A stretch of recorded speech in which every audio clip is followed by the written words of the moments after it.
নমস্কার বন্ধুরা, বানিস food passion চ্যানেলে আবার একটা নতুন পর্বে তোমাদের সবাইকে স্বাগত জানাচ্ছি।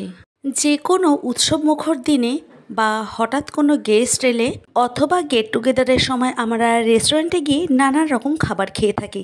তার মধ্যে চিকেন চাপ হলো একটি অন্যতম রেসিপি। তবে আজকে রেস্টুরেন্টে না গিয়ে ঘরেই কীভাবে চিকেন চাপ রেসিপি তৈরি করে নেওয়া যায় সেটাই আজকে তোমাদের সাথে শেয়ার করব। তাহলে চলো কথা না বাড়িয়ে রেসিপিটা এবার শুরু করি।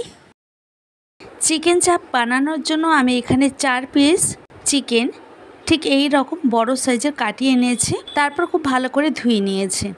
এখন চিকেনগুলির ভেতরে মশলা যাতে ঠিকমতো ঢোকে তার জন্য একটা নাইফের সাহায্যে এইভাবে চিড়ে চিড়ে দিচ্ছি। এতে সমস্ত মশলা এবং নুন ঠিকমতো ঢুকে যাবে। এটা হাতে সময় নিয়ে করতে হবে। যত সময় নিয়ে ম্যারিনেশন করে রাখা যাবে ততই কিন্তু খেতে ভালো লাগবে।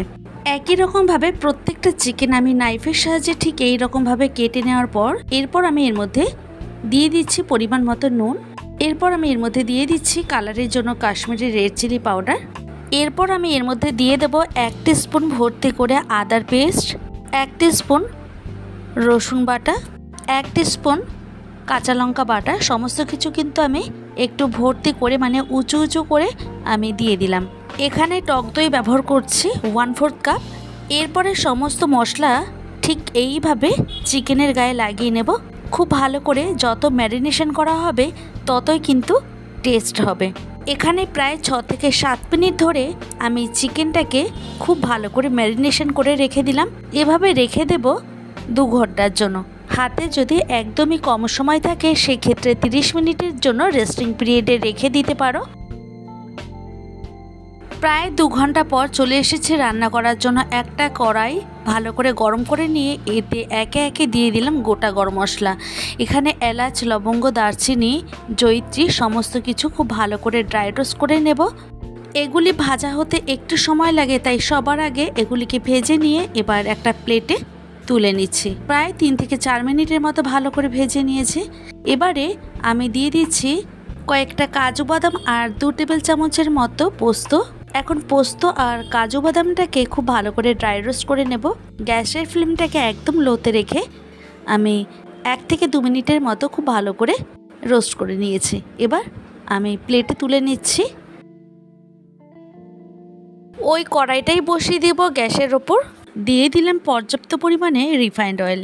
এরপর আমি একটা বেরেস্তা তৈরি করে নেব। তার জন্য দিয়েছি এখানে 3টে পেঁয়াজ, মিডিয়াম সাইজের। পেঁয়াজগুলিকে এখন হাই ফ্লেমে খুব ভালো করে ভেজে নিতে হবে। তো আমি একটা স্প্যাচুলা দিয়ে এইভাবে কন্টিনিউ নাড়াচাড়া করে নিচ্ছি, না হলে নিচে থেকে কিন্তু কালো হয়ে যাবে। খুব ভালো করে বেরেস্তাটাকে আমি তৈরি করব। এখানে পেঁয়াজগুলি অনেকটাই সফট হয়ে গেছে আর কালারগুলো চেঞ্জ হয়ে গেছে।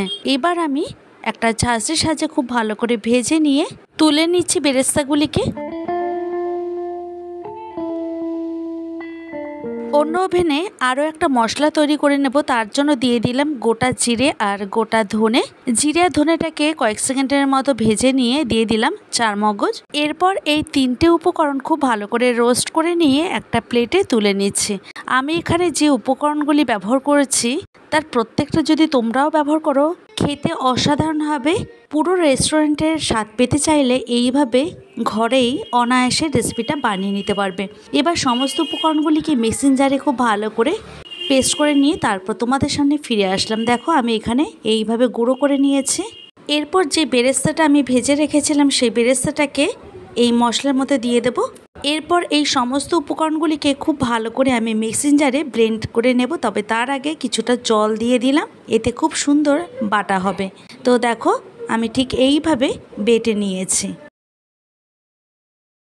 এরপর বেরেস্তা ভাজা কড়াইতেই আমি আরও কিছুটা পরিমাণে তেল অ্যাড করছি। সুন্দর একটা ফ্লেভারের জন্য দিয়ে দিচ্ছি ঘি 1 টেবিল চামচ।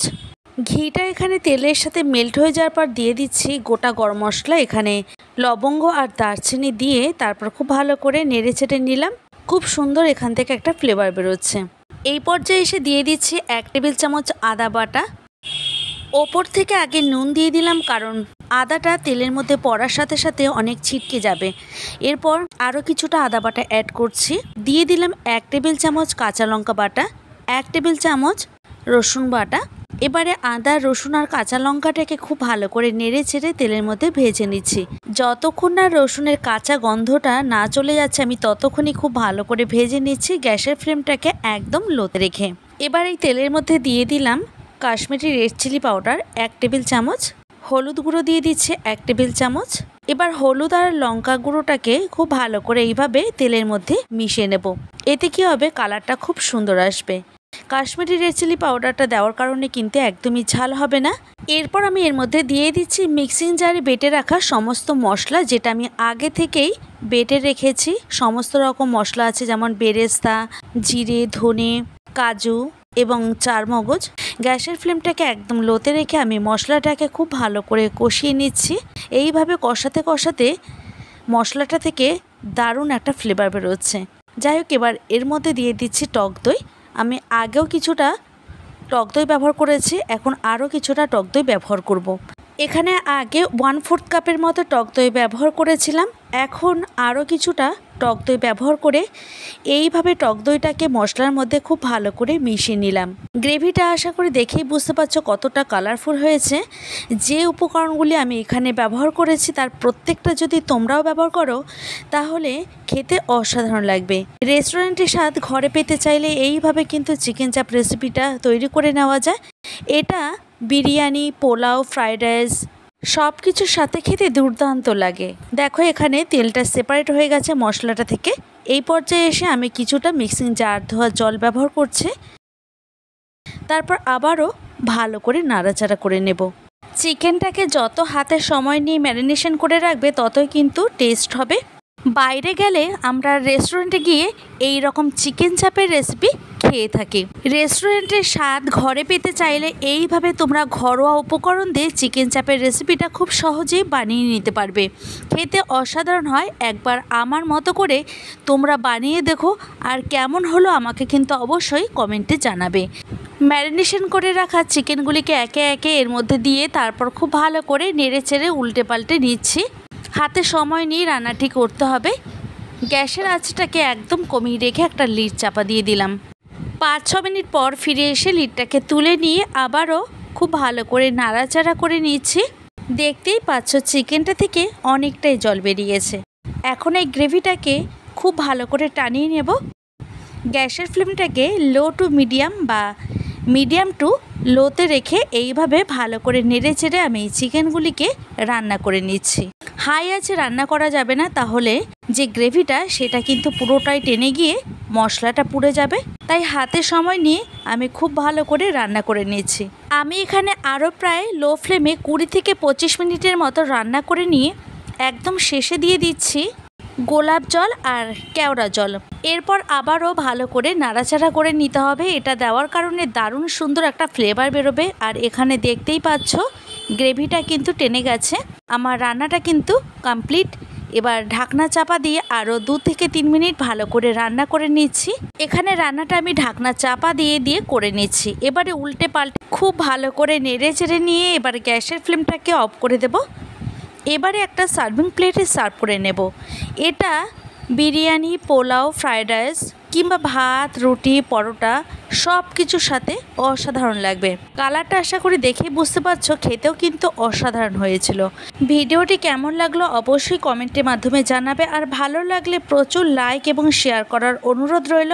আবার দেখা হবে অন্য কোনো ভিডিওতে, অন্য কোনো দিন এবং অন্য কোনো সময়। তোমরা সবাই ভালো থেকো, সুস্থ থেকো। আজকে ভিডিওটা আমি এখানেই শেষ করছি।